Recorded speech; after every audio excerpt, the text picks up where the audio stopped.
Ya Hannanu ya Mannan, ya Qadimal Ihsan, ya Qadimal Ihsan.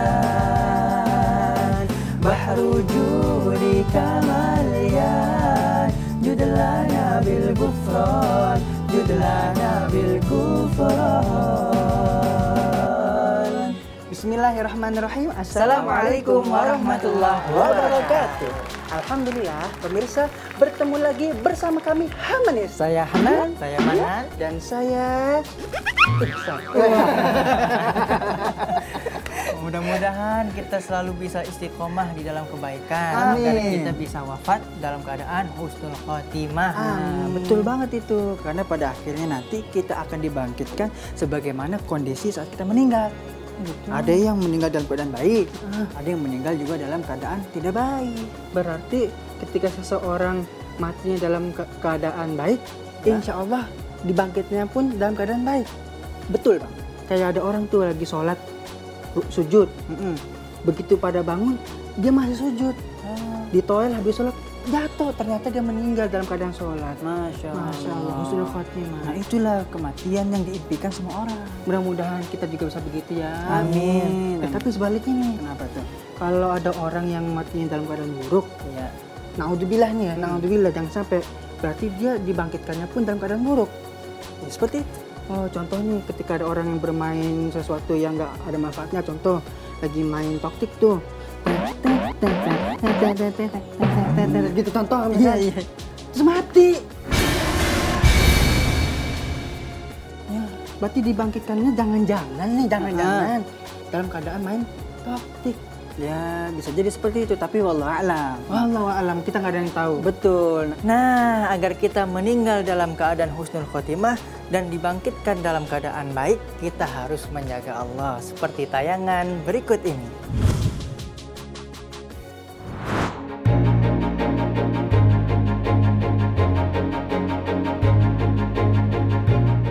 Pemirsa sana, suatu ketika Nabi SAW membonceng Ibnu Abbas di atas keledainya.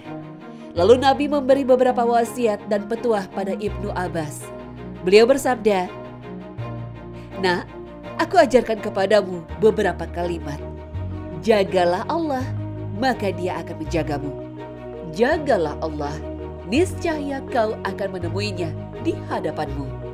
Bila kau ingin meminta, mintalah pada Allah, dan bila kau memohon pertolongan, mohonlah kepada Allah." Hadis riwayat Tirmizi.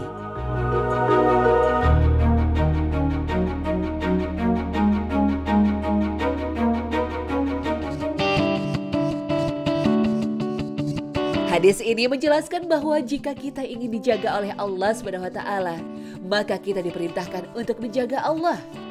Namun pertanyaannya, bagaimana cara kita menjaga Allah dan bagaimana cara Allah menjaga kita?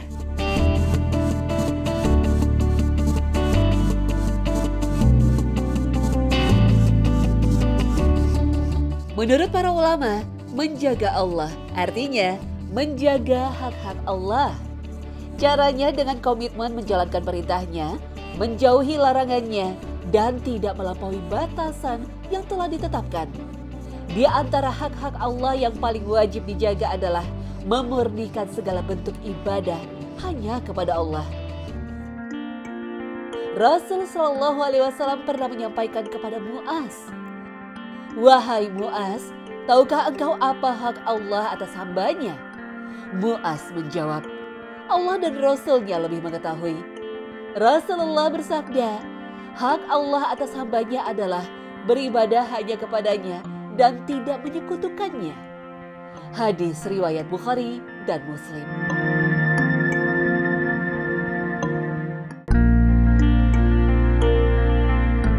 Termasuk upaya menjaga Allah adalah dengan menjaga sholat. Ini meliputi melaksanakannya tepat waktu serta mengajarkan dan memerintahkan sholat pada anak-anaknya. Selain itu, menjaga Allah juga dengan menjaga 6 hal yang disebut Rasul Shallallahu Alaihi Wasallam dalam sabdanya, "Jika kalian bisa menjamin 6 hal, maka aku akan jamin kalian masuk surga." 1. Jujurlah dalam berucap. 2. Tepatilah janjimu. 3. Tunaikanlah amanatmu. 4. Jaga kemaluanmu. 5. Tundukkan pandanganmu. 6. Dan jaga perbuatanmu. Hadis riwayat Al-Hakim dan Ibnu Hibban.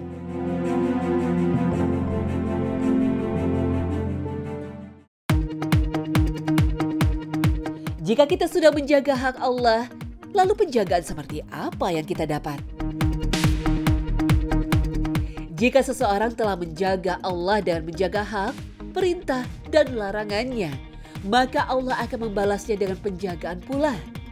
Dan penjagaan Allah tentu lebih baik. Inilah yang Allah tegaskan dalam firman-Nya.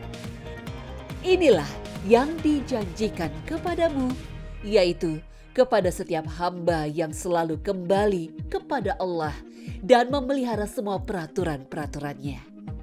Quran Surah Qaf ayat 32.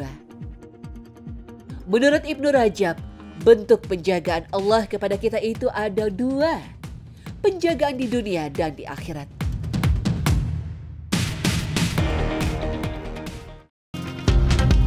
Dalam urusan dunia, bentuk penjagaan Allah kepada kita itu meliputi menjaga badan, anak, keluarga, dan hartanya. Untuk itu, Allah ciptakan malaikat yang bertugas menjaga manusia. Allah berfirman, bagi manusia ada malaikat-malaikat yang selalu bergiliran menjaganya dari depan dan dari belakang. Mereka menjaganya atas perintah Allah. Quran Surah Ar-Ra'd ayat 11. Allah juga menjaga hambanya dengan cara menjaga anak keturunannya. Seperti disebutkan dalam firman Allah, adapun dinding rumah adalah kepunyaan 2 orang anak yatim di kota itu, dan di bawahnya ada harta benda simpanan bagi mereka berdua. Sedang ayah mereka adalah seorang yang saleh. Quran Surah Al-Kahfi ayat 82. Imam Al-Baghawi menafsirkan bahwa berkat kesalehan seorang hamba, Allah akan menjaga anak keturunannya, sanak famili, serta orang-orang yang ada di sekitar rumahnya.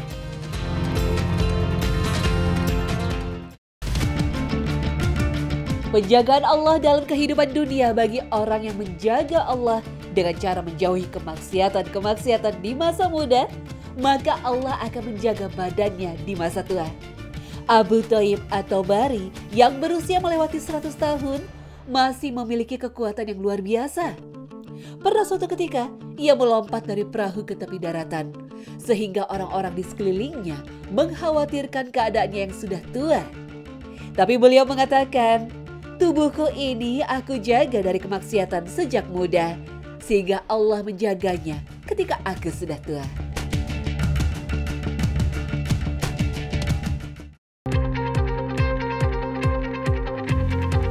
Sementara bentuk penjagaan Allah dalam urusan akhirat adalah Allah akan menjaga agama hambanya dan menyelamatkannya dari kesesatan. Inilah penjagaan yang paling agung. Ketika seseorang telah diberi petunjuk hingga dia senantiasa menjaga hak dan batasan-batasan Allah, maka Allah akan menambahkan petunjuk kepadanya. Sesuai firman-Nya. Dan orang-orang yang mendapat petunjuk, Allah akan menambah petunjuk kepada mereka dan menganugerahi ketakwaan kepada mereka. Quran Surah Muhammad ayat 17. Adapun yang tidak mau menjaga Allah, maka Allah pun enggan menjaganya. Wallahu a'lam.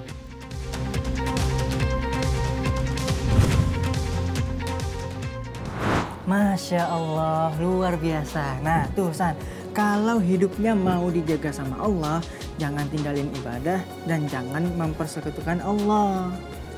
Iya, tapi nggak gini juga kali. Kan harus physical distancing. Aduh, kenapa? Nggak boleh deg. Emang najis begini-begini? Iya Bisa. kan ada itu biar nggak kena virus corona.